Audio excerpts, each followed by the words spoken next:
Canal Cristo TV Oficial. Entrevistas, testemunhos, a pregação da santa doutrina e estudos aprofundados da Palavra de Deus. Tudo isso e muito mais você encontra aqui no canal Cristo TV Oficial. Eu estou com a minha Bíblia aberta no Evangelho de Mateus, no capítulo 16 e versículo de número 18. A palavra de Deus diz assim: Pois também eu te digo que tu és Pedro, e sobre esta pedra edificarei a minha igreja, e as portas do inferno não prevalecerão contra ela. Amém. Glória a Deus.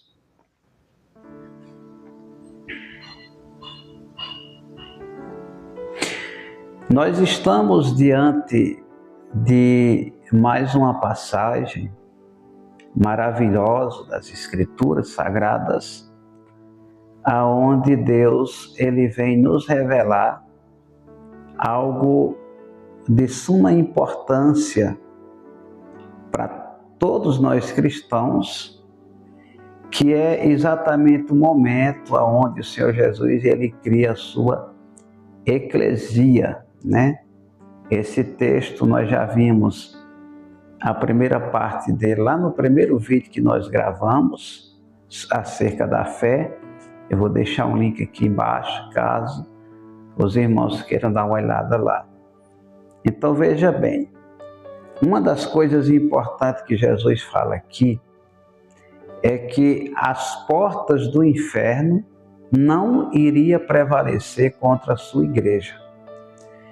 E ao longo da história da igreja na terra, nós vemos que o inimigo tentou todo tipo de artimanha para acabar com a igreja do Senhor Jesus aqui na terra, e ele não conseguiu. Muito sangue inocente foi derramado de forma cruel e brutal.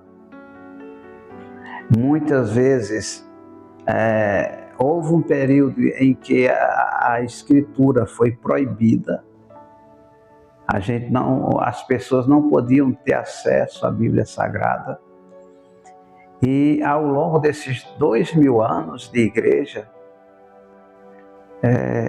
é o inimigo a todo tempo tentando destruir a igreja.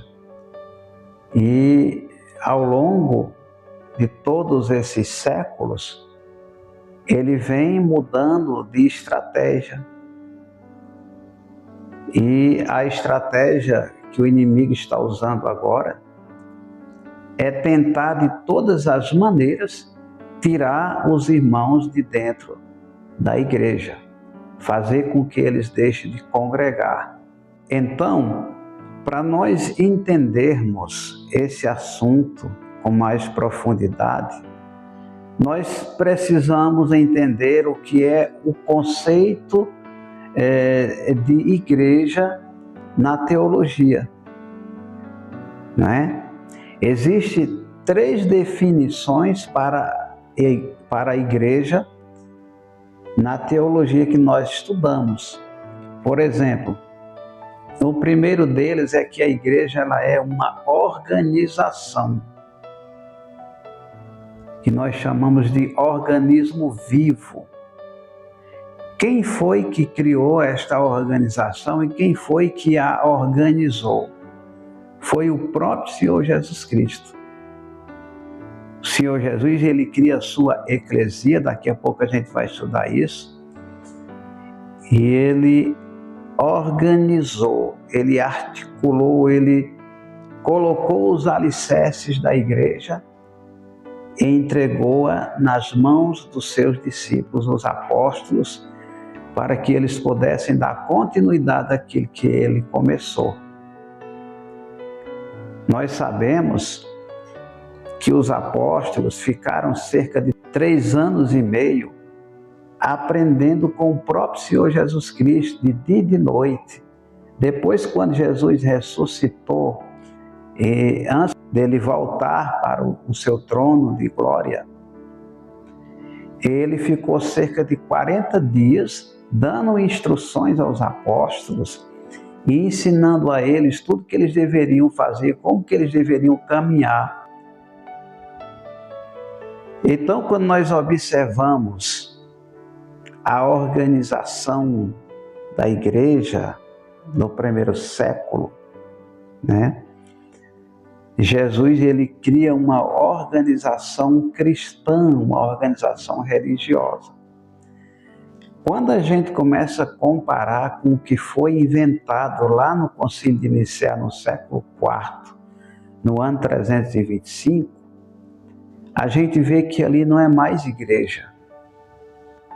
Nós vemos que aquela organização, ela foi sistematizada e ela se torna uma organização irreligiosa.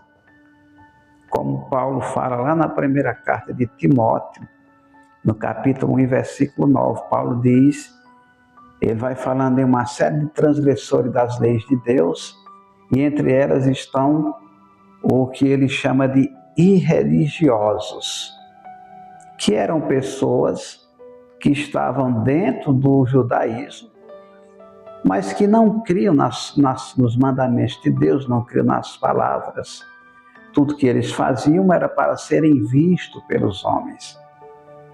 Então, ali no Concílio de Nicéia, criou-se uma igreja apóstata, totalmente estranha aos ensinamentos de Jesus e dos apóstolos. Uma igreja que, para defender uma doutrina, ela precisava assassinar pessoas de forma cruel. Quantos irmãos não foram mortos por conta dessas doutrinas falsas, essas doutrinas pagãs que foram criadas? O Concílio de Nicéia, irmãos, na verdade, foi um poço de iniquidade.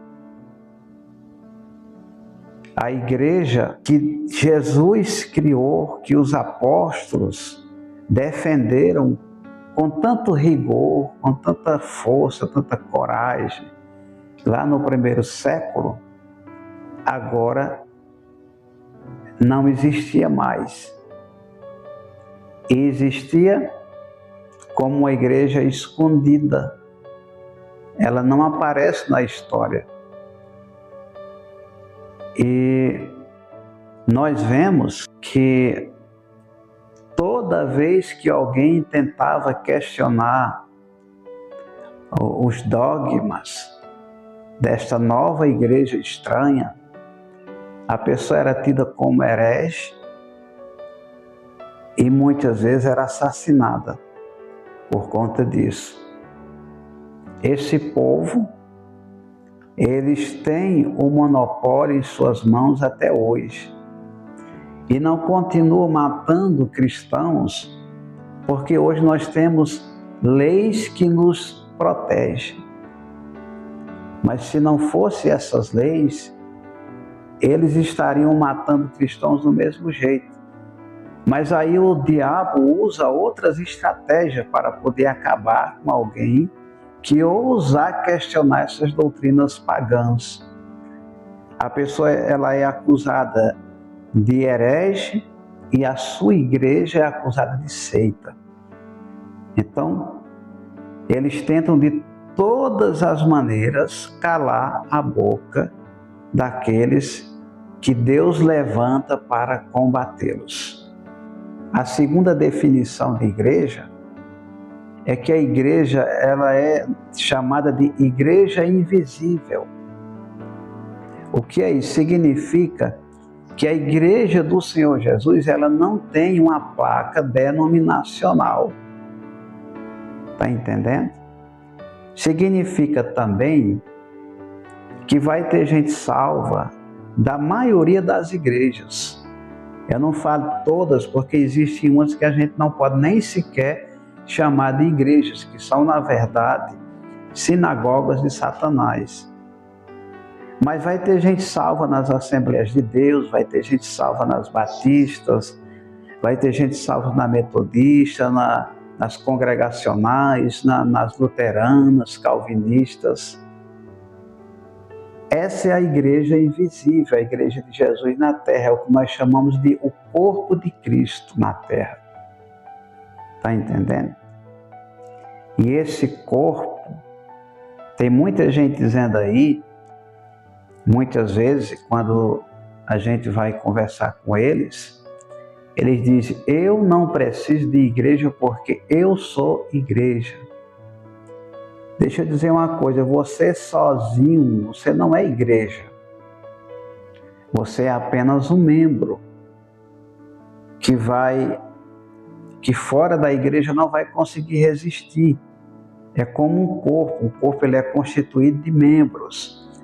Se o membro se apartar do corpo, ele vai entrar em um processo de decomposição e vai apodrecer e morrer. Está entendendo?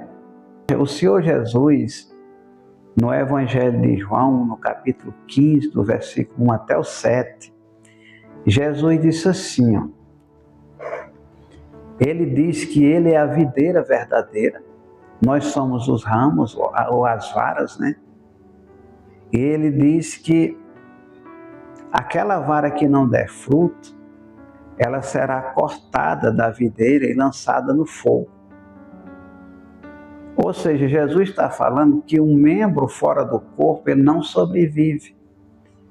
E é tudo que o diabo quer ouvir da boca do crente. É que ele não precisa mais congregar, porque aí vai ser bem mais fácil dele destruir a alma dele. Está entendendo? E por último, a terceira definição de igreja é o local aonde nós congregamos.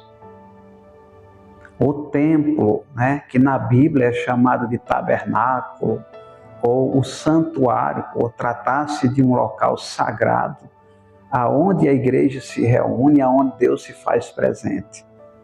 Ou o templo, como é mais conhecido, né? Ou sinagoga, ou igreja. Então, essa terceira definição é o local onde nós congregamos, a igreja. E nós vamos ver a partir de agora, a igreja tanto no Antigo Testamento como no Novo Testamento.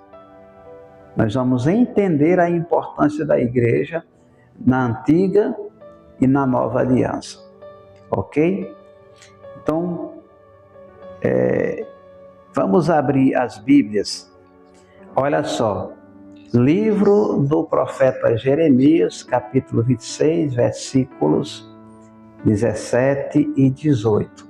A palavra de Deus diz assim: também se levantaram alguns entre os anciãos da terra e falaram a toda a congregação do povo, dizendo: Miqueias, o morastita, profetizou nos dias de Ezequias, rei de Judá, e falou a todo o povo de Judá, dizendo: assim disse o Senhor dos Exércitos: Sião será lavrada como um campo, e Jerusalém se tornará em montões de pedra, e o monte desta casa como uns altos de um bosque. Agora vai lá para o livro de Êxodo capítulo 12 e versículo 6. Deus diz assim, ó: e eu guardarei até o 14º dia deste mês, e todo o ajuntamento da congregação de Israel o sacrificará à tarde. Glória a Deus. E também em Deuteronômio capítulo 9, versículo 10, fala do mesmo assunto. Agora preste atenção. Eu coloquei esses dois textos propositalmente para nós entendermos o sentido da palavra congregação no Antigo Testamento. Existe uma palavra que define o local aonde o povo de Deus se reunia. Esta palavra é carral. Ok? O que quer dizer esta palavra carral? Significa congregar ou assembleia do povo. Esse é o sentido da palavra carral no Antigo Testamento. Veja que nesses dois textos que nós lemos, essa mesma palavra está contida nos dois. E uma coisa importante que nós precisamos entender. Esta palavra, ela tanto é usada no sentido secular, como também ela é usada no sentido religioso, no sentido espiritual. Ok? É importante nós sabermos isso, porque os idiomas que as escrituras foram escritas, o hebraico, o aramaico e o grego, as palavras que estão descritas na Bíblia Sagrada, elas também são usadas no mundo secular, com outro sentido, mas é a mesma palavra. E carral é uma dessas palavras. Então, no primeiro caso aqui, nós temos uma reunião do povo de Israel. Eles se reuniam para se congregar em um determinado local para discutir problemas do povo de Israel. Muitas vezes, nestas reuniões, eles formavam conselhos de guerras, para discutir problemas e articular estratégias de guerra contra os inimigos de Israel. Então, nesse sentido aqui, nós vemos que a palavra é a mesma, é carral, e o sentido é o de congregar ou de assembleia do povo, só que com uma diferença, Aqui eles estavam reunidos, congregando em um determinado local para discutir os problemas de Israel. Quando a mesma palavra ela é usada no sentido religioso, no sentido espiritual, ela é usada para o povo de Israel que estavam reunidos ali no tabernáculo para congregar. É a Assembleia do Povo de Deus. Está entendendo? Nós vemos isso aqui em Êxodo 12, 6 e em Deuteronômio 9, 10. O sentido que ela foi empregada nesses dois versículos é o de congregar, celebrar cultos a Deus. Esse é o sentido desta palavra. Então, a mesma palavra ela é usada no sentido secular para discutir problemas das sociedades e também é usada no sentido religioso para a Assembleia do Povo de Deus e também para o local onde eles congregavam. Isso aqui é muito importante a gente entender. O tabernáculo, que mais tarde, quando Israel conquistou a terra prometida, este tabernáculo ele foi fixado em uma cidade chamada Siló. E ali ele ganha o formato de um templo, na cidade de Siló. E naquele local ele ficou fixado por cerca de 400 a 500 anos ali. Depois que o tabernáculo ele desaparece na história, aí é que vai surgir o primeiro templo que foi construído por Salomão. Está entendendo? Então, quando nós olhamos para o Antigo Testamento, nós temos duas palavras que definem a igreja. A primeira é carral, como a gente já viu, e a segunda é edar, que é o que nós iremos ver agora. E no Novo Testamento também são duas palavras, a sinagoga, ou sunagoge ou sunagogue, e também eclesia. Nós vamos vendo aqui, irmãos, a semelhança do Antigo e do Novo Testamento. Nós começamos a entender que o Novo Testamento, ele tem suas raízes no Antigo, ok? Então, por exemplo, Edar refere-se a uma comunidade ou um grupo de pessoas reunidas com o mesmo propósito, que tanto pode ser uma reunião no mundo secular, como também a mesma palavra é usada para uma reunião do povo de Deus. Então, a comunidade judaica, ela se reunia no tabernáculo para cultuar ao Deus de Israel. Ok? Onde é que esta palavra se encontra? Se encontra no livro de Números. Números 14, versículo 27. Diz assim, ó: até quando sofrerei esta má congregação, que murmura contra mim? Tenho ouvido as murmurações dos filhos de Israel, com que murmuram contra mim. Veja que logo no comecinho aí ele cita a palavra congregação.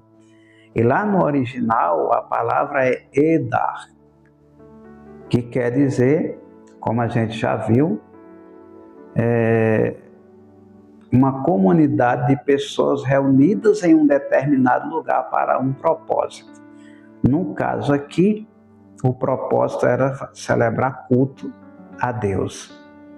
Ok? E no Novo Testamento, qual é o significado de igreja no Novo Testamento à luz das Escrituras? Olha só, para a gente entender isso, nós precisamos voltar lá atrás no Antigo Testamento, no período em que foram criadas as sinagogas, né? Depois da destruição do templo, do primeiro templo, nesse período ali surgem as sinagogas. Uma coisa que eu quero que os irmãos prestem atenção e guardem isso, que daqui a pouquinho a gente vai ver com mais detalhe.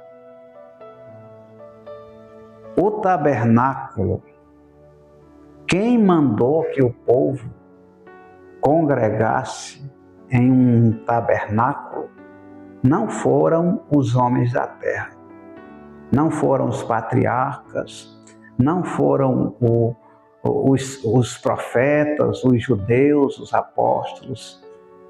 Quem mandou que o povo congregasse foi Deus, tá? Deus revelou a Moisés lá no Monte Sinai que ele tinha que construir um tabernáculo que era para que o povo pudesse congregar e que Deus habitaria lá dentro deste tabernáculo. E quando nós chegamos na construção do primeiro templo de Israel, nós percebemos que o templo é, na verdade, uma réplica do tabernáculo. Olha só que coisa interessante. Guarda essa palavra aí que já já a gente vai entender isso com mais detalhe. Olha só, a palavra empregada pelos rabinos, logo depois da destruição do templo para a sinagoga no Antigo Testamento, é Beit Knesset. Beit Knesset quer dizer o quê? Casa de reunião. Está entendendo? É o local aonde os judeus se reuniam para estudar as Escrituras e celebrar cultos de ação de graças a Deus. Está entendendo? E quando o Senhor Jesus estava presente aqui na terra, existia dentro de Israel e nas regiões de Israel sinagogas em todos os lugares. Inclusive, Jesus congregava tanto no templo como nas sinagogas, porque na época de Jesus o templo já havia sido reconstruído, né? Então você tinha em Israel o templo e você tinha as sinagogas e você não vai ver nunca Deus mandando o povo deixar de congregar. E detalhe, viu? Se você pegar os 3 anos e meio que Jesus passou aqui na terra, você vai ver que Jesus congregou mais do que qualquer pessoa do mundo. Jesus, o tempo todo, ele estava congregando nas sinagogas, no templo. Quando ele estava em Jerusalém, ele passava o dia no templo, pregando, participando dos cultos, ensinando a palavra de Deus para as pessoas. Está entendendo? Por exemplo, tem uma passagem que o Senhor Jesus ele está em um culto dentro de uma sinagoga e ele recebe a oportunidade no culto. Então ele lê aquele texto lá de Isaías, né? Que depois acabou virando uma tremenda de uma confusão, né? Mas veja que a Bíblia relata Jesus congregando. Os evangelhos estão repletos de passagens do Senhor Jesus congregando. Por exemplo, Atos capítulo 13, versículos 14 e 15, lá mostra que o apóstolo Paulo estava chegando de viagem com outros irmãos e ali ele entra em uma sinagoga e está acontecendo um culto.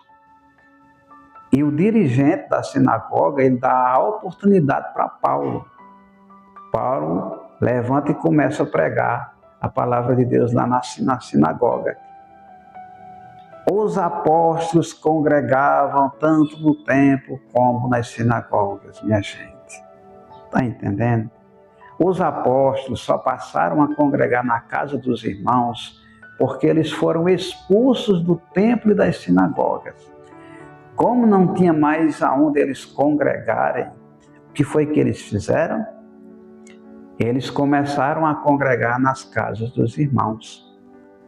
Quantas igrejas que nós conhecemos que começou na casa dos irmãos? Por exemplo, a nossa igreja, a Comunidade Cristã Assembleia dos Justos, quando os primeiros irmãos começaram a igreja, eles não tinham onde eles congregarem. Então eles pegavam um carrinho de mão, colocavam uma caixinha de som dentro, um tecladozinho, e ia celebrar o culto nas casas dos irmãos.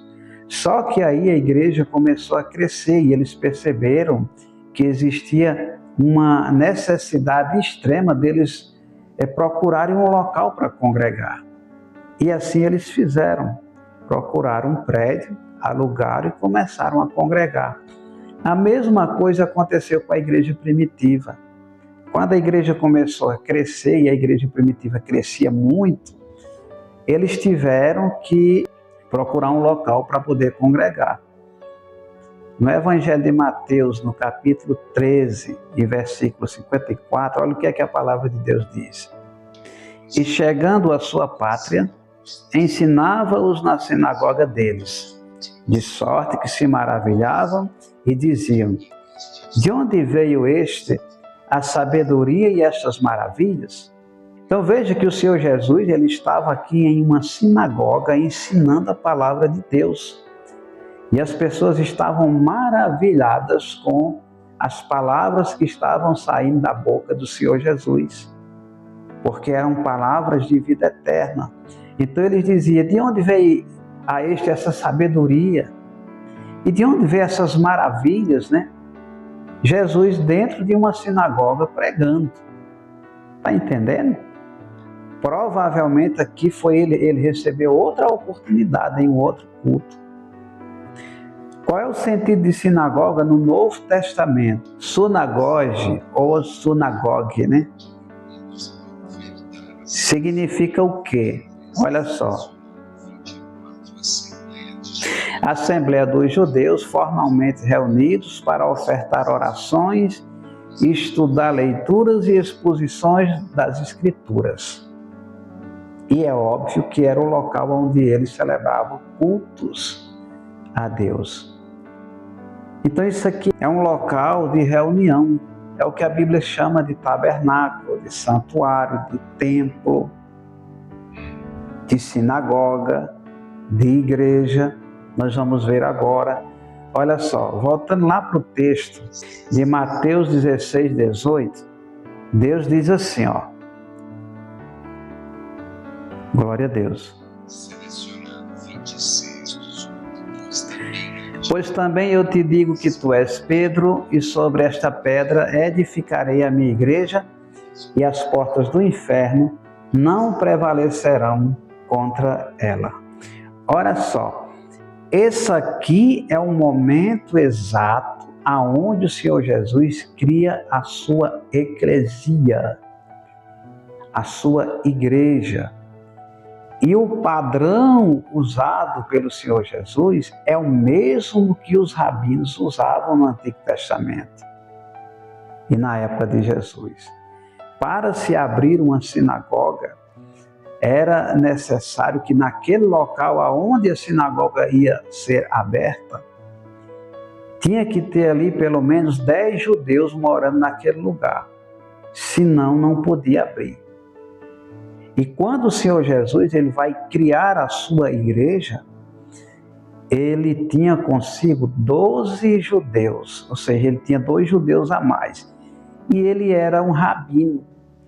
Nós vemos nas Escrituras os próprios fariseus se referindo ao Senhor Jesus como rabi, que quer dizer mestre, né?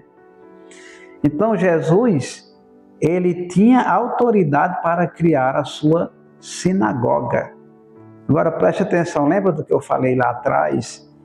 Que o templo ele era uma réplica do tabernáculo? Pois é, no Novo Testamento, a igreja, a eclesia, ela é uma réplica da sinagoga. Está vendo as revelações de Deus como são importantes? Então Jesus estava criando aqui uma sinagoga. Só que quando ele foi criar, a palavra que ele usou foi eclesia, que quer dizer assembleia do povo. A mesma coisa, o mesmo sentido que tem lá no Antigo Testamento, na palavra carral, que quer dizer congregar ou assembleia do povo. Está entendendo? E assim como a palavra carral, ela tem os dois sentidos, ela tanto pode ser usada no sentido secular, como também no sentido religioso, no sentido espiritual. A palavra eclesia também é a mesma coisa, do mesmo jeito. Olha só, vamos ver o sentido dela no mundo secular. Olha só, sentido secular. Reunião de cidadãos chamados para fora dos seus lares para um lugar público. Assembleia do povo reunida. Então, no sentido secular, esta palavra é usada nesse sentido. Significa uma assembleia reunida em um determinado lugar. Era a reunião de cidadãos chamados de suas casas para um local específico para discutir problemas da sociedade na qual eles estavam inseridos. Ok? Por exemplo, aqui no Brasil nós temos o Congresso, né? Tem as duas casas, o Senado Federal e a Câmara dos Deputados. De vez em quando eles fazem o que eles chamam de Assembleia Solene. É quando as duas casas se reúnem para discutir um problema muito importante para a sociedade, que também é chamada de reunião mista, né?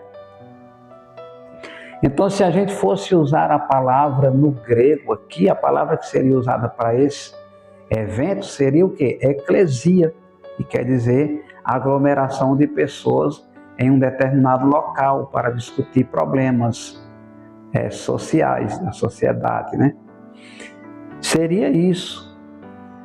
Mas quando o Senhor Jesus ele foi usar esta palavra para criar a sua eclesia, ele usa a mesma palavra no sentido religioso, sentido espiritual. Olha só, sentido religioso significa assembleia de cristãos reunidos para adorar, estudar as Escrituras, e cultuar a Deus em um local específico. Ou seja, a Assembleia do Povo de Deus.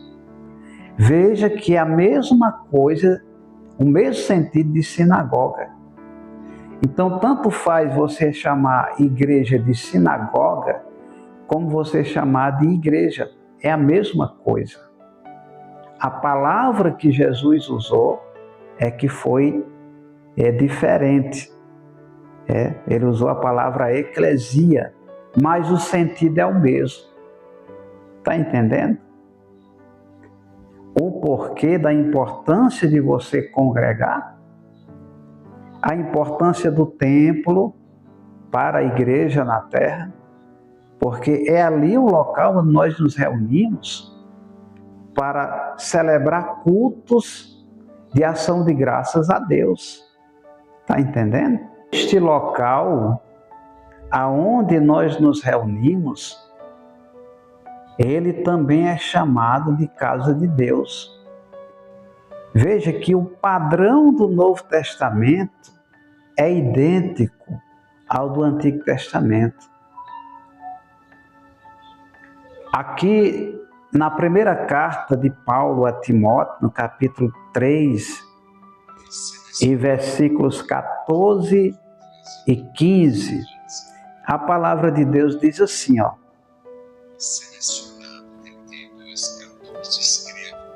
Escrevo-te estas coisas, esperando ir ver-te bem depressa. Mas, se tardar, para que saibas como convém andar na casa de Deus, que é a igreja do Deus vivo, a coluna e firmeza da verdade. Então, esse texto, ele tem dois sentidos aqui. O primeiro é o do local aonde nós congregamos, que Paulo chamou aqui de casa de Deus. E nós vamos entender já já o porquê que ele usou esse termo casa de Deus. Lá em Marcos, no capítulo 2, versículo 26, o Senhor Jesus faz citação do templo lá em Siló, na época que o tabernáculo foi fixado lá. E Jesus chama aquele lugar, sabe de quê? De casa de Deus. Está entendendo?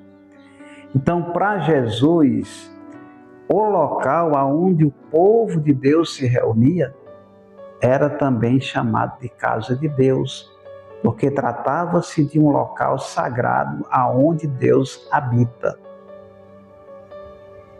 Não é que Deus mora dentro do templo, é um local onde Deus habita, entendeu?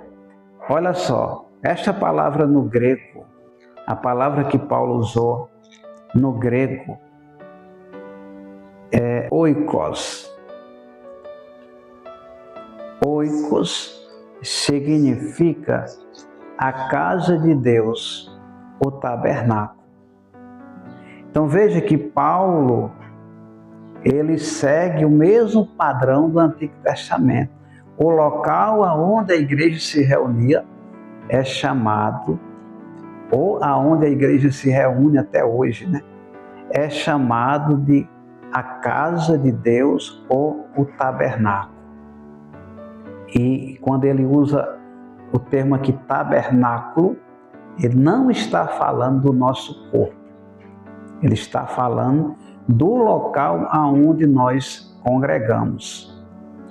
E ele usa os dois sentidos no mesmo versículo, porque depois ele diz assim, que a igreja de Deus, ela é a coluna e firmeza da verdade. Agora ele está falando aqui do corpo de Cristo, a igreja do Senhor Jesus na terra. A igreja, ela é a coluna e firmeza de verdade. Por conta disso, ela não pode andar com mentiras. A igreja, ela tem que seguir o padrão das Escrituras. Nós não podemos ir além do que está escrito. Não podemos nem aumentar, nem diminuir o que está escrito na palavra de Deus. É isso que Paulo está falando aqui. A partir do momento que você começar a ensinar coisas fora da palavra, aí você vai estar mentindo. Aí não é mais... A igreja deixa de ser coluna e firmeza da verdade. E agora ela passa a ser uma igreja mentirosa. E uma igreja mentirosa foge dos parâmetros que Deus determina na sua palavra. Amém? Esta é a primeira parte deste vídeo. Nós teremos a segunda parte. Eu peço que você compartilhe bastante com seus amigos. Se a gente conseguir 50 likes e 50 comentários neste vídeo, eu vou fazer um estudo mais aprofundado sobre este assunto e nós vamos tratar de um movimento chamado desigrejados. E nós vamos refutar essas heresias que esse pessoal está disseminando aí pela internet, ok? Mas aí eu preciso de 50 likes e 50 comentários, ok? É esta a palavra de hoje. Que Deus abençoe a tua vida, Deus abençoe a tua família. Fiquem todos com a graça e a paz do Senhor Jesus Cristo e até o próximo vídeo, se Deus quiser.